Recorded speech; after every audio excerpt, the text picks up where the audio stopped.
Greetings, welcome, salutations, all those nice things. Welcome to EduFreecation. Okay, guys, I want to share this thing with you all today. Um, it's the secret to good health.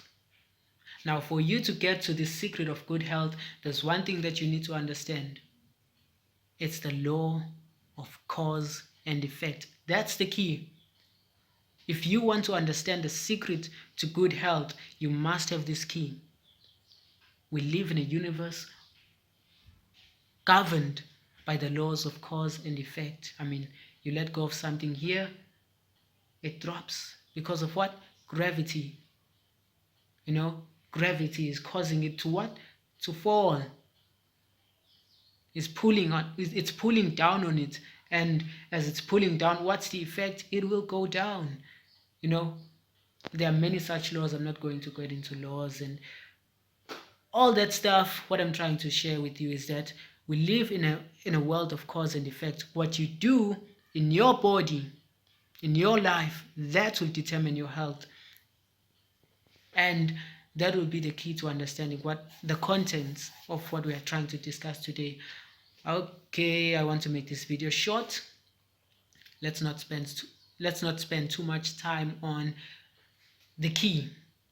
Now, here is the secret. The secret is something called New Start. NEWSTART. New Start. Some of you I know are probably familiar with this term. They probably know what New Start means. It's an acronym. It will help you to remember what we are talking about here today. And the way I'm going to approach this now is that I'm going to start from the back, from T, coming all the way to N at the end. I'm doing it this way so that I want to highlight, because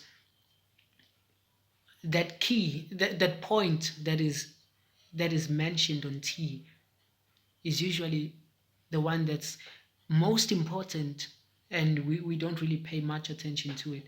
So getting right to it, our first letter, working backwards, is T. T stands for trust in God. If you want to have good health, guys, you must have a relationship with the Creator. If you want to have good health, you must have a relationship with the Creator. When your body is sick, when you are injured, whatever your ailment may be, who best to fix you than the guy who created you? When we have issues with our cars, with our cell phones, with our gadgets, who do we go to? We go back to the manufacturer. So even in our lives now, it's not just there. I'm not talking about, it's not just there that God will always recreate you. No, God will show you the way to life. God will give you comfort. God will give you peace. How can I say this? Back in school, when when you knew that you had your older brother, your older sibling in school, who could mess with you?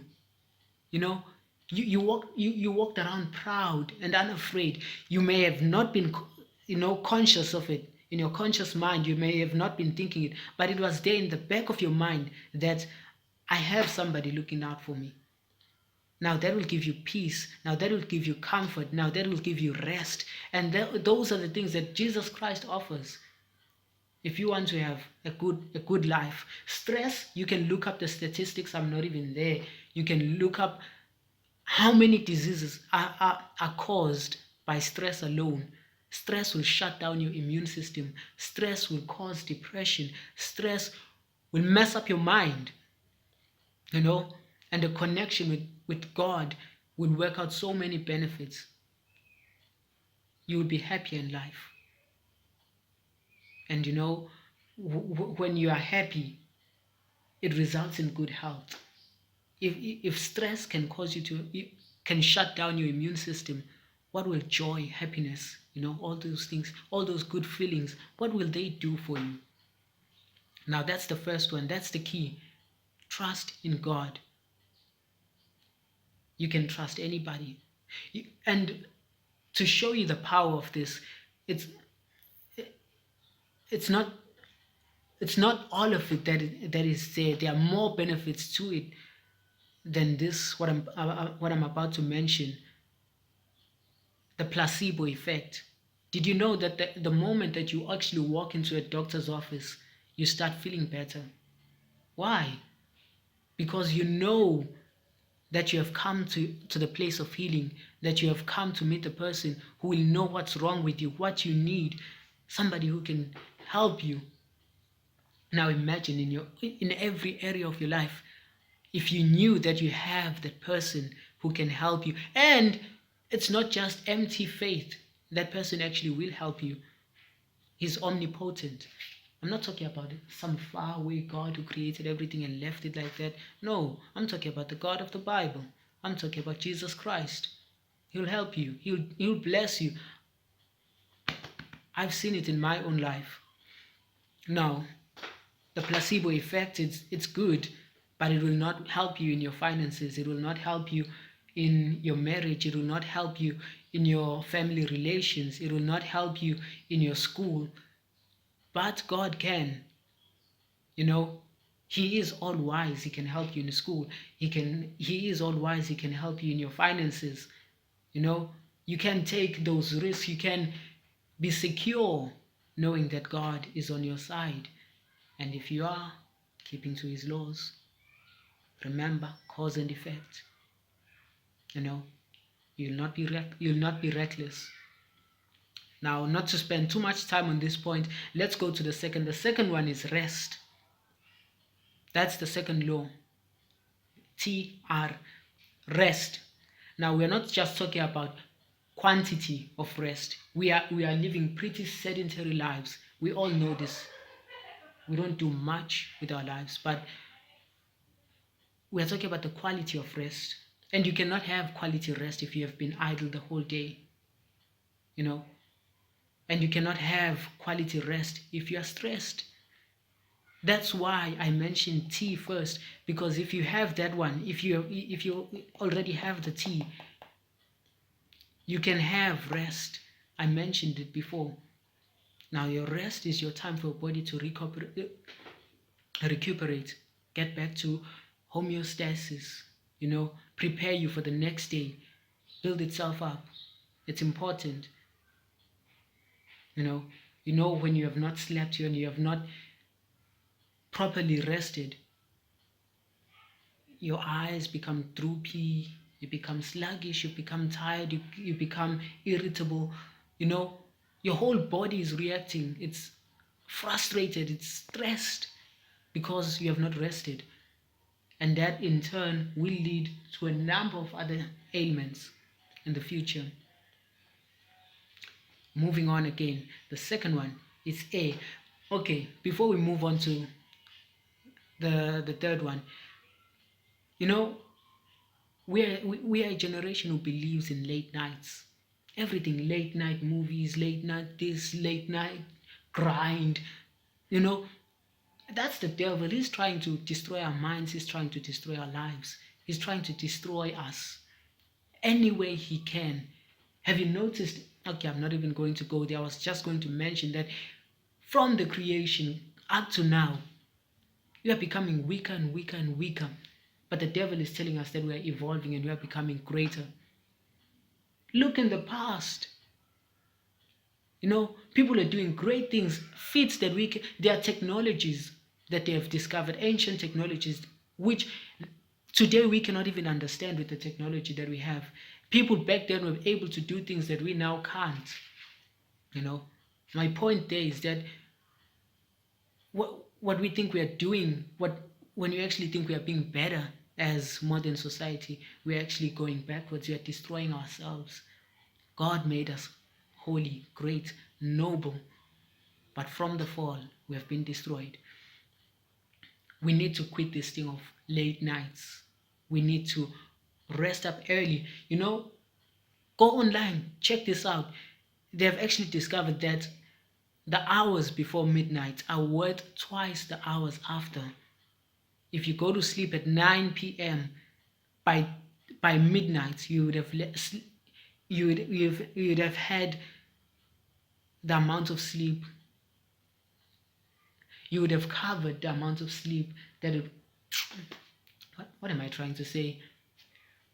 If you go to sleep at 9 p.m., by 12 p.m. you would have had 6 hours worth of sleep. You know, that's how it works. Now imagine you sleeping after midnight. You are sleeping close to midnight. When are you getting all these precious benefits? The next one, it's air. You know, even how we sit, it comes into this. We are supposed to be erect. How we walk, it's supposed to be straight up, but we are finding ourselves hunched up. We sit in all postures, in all positions, and that is not good for our health, because we cannot, expand our chest properly. So we are not breathing properly. We're not getting sufficient air, and that in turn is causing lack of oxygen in our bodies, and that is causing us many health problems. The next one is T. The next T is for temperance. We overindulge. We need to quit that. We always say too much of a good thing is a bad thing. If you want proper health, if you want good health, you need to be temperate.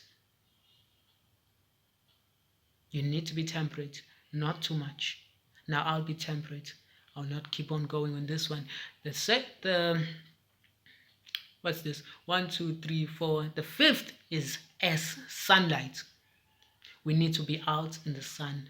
We need to quit spending the day indoors all the time, And here's the thing about being out in the sun.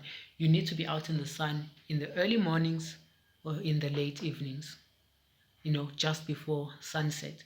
Because at noon, the sun is too hot at that time. It's burning you. You're actually frying in the heat. You need to be out early in the mornings. Now imagine those people who are out in the morning exercising, or doing breathing exercises out in nature, getting good quality air, invigorating their bodies, heightening up their immune system. That's what you need. You need to be out there doing that. Those people are not crazy. They've learned something. Learn from them if you want to be healthy. These things are things that I've learned, things that I'm doing for my own health.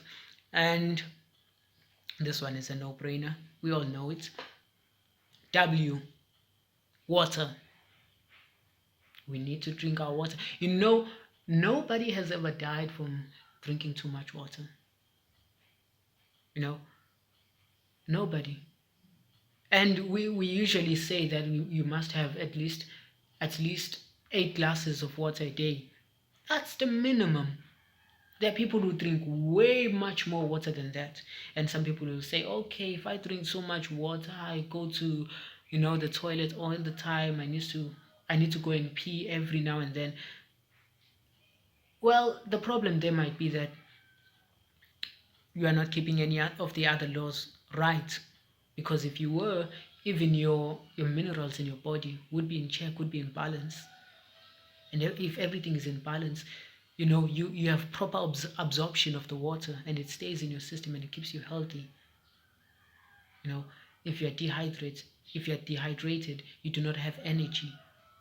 If you're dehydrated, your immune system is down. You cannot function at your best. Your blood, it becomes thick and sluggish.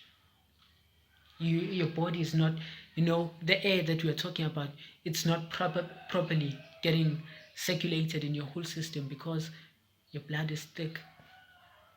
That can result in a large amount of diseases.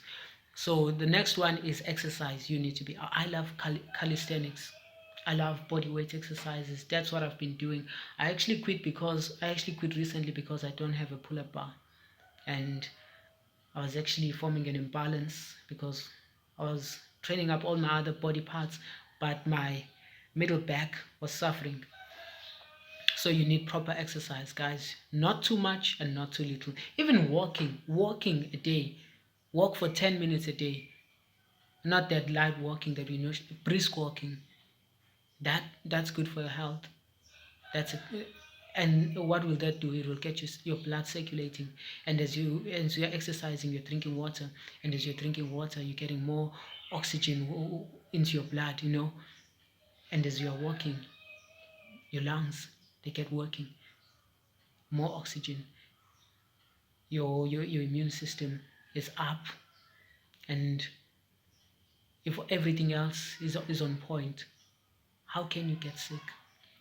Now, the last one, it's also very important. Not as important as the first, but a very highly important one, nutrition. We need to have proper nutrition. We don't eat properly. The standard American diet it's killing us. You know, let me say the standard Western diet. It's killing us. We all know it. We all know it. You know, the Americans, they're like what? The most powerful nation or the richest nation on earth. Those are the things that are usually said. But look at how the people are dying. Do they not have proper, medical systems? What's killing them? It's the rich food. And why are we even discussing it? We know it. And here's the thing. We know what we are supposed to be eating, because the moment we get sick, that's the moment we start eating what we call clean food. Why would you be eating dirty food in the first place? What is clean food? Fruits and vegetables. Go to your Bible, go to Genesis chapter 1 verse 29, and what you'll find, the original diet of man, what was it? A fruitarian diet. They were eating fruits, nuts, and seeds. Now, when sin came in and it started, messing with the DNA, sin is corruption. We said we live in a world of laws. Now, our DNA is a set of laws that govern our being, okay, what's a simple term for this? Our bodies, our physical bodies. Yeah, let me just say that. It determines how our physical bodies will appear. I wanted to say phenotype. It determines the hormones, how everything is produced in our bodies. Now, when sin came in, Adam and Eve were created perfect, good. But when sin came in, it was a corruption to the law. The law that was in their bodies. And when that corruption that had entered into their bodies started working, over generations, they were becoming worse and worse, because that's what happens. Whatever you have now, if you do not deal with it, you'll pass it on to your children worse. It progresses like this. Okay, I'm running out of time. I wanted to make this short, but it's been very long. So God gave them originally a fruitarian diet, but after this corruption came in, to slow it down, what did God give them? Leaves, vegetables. He gave them vegetables, and we know that vegetables are medicine. That's why your kids do not like vegetables. We know this. We've seen it growing up. We ourselves did not like vegetables. Why? Because we could tell this is not food. It was not meant to be food originally, but now it is our food. God added it. And notice when God said they can now start eating meat after the flood? Yeah, after the flood, when God said to Noah that they may start eating meat, they went from a people who were living, long lives, up to 969, Methuselah, the oldest man that ever lived, and right to the time of Abraham, they were living up to the time of Moses, they were living to 120, and now 80, 70.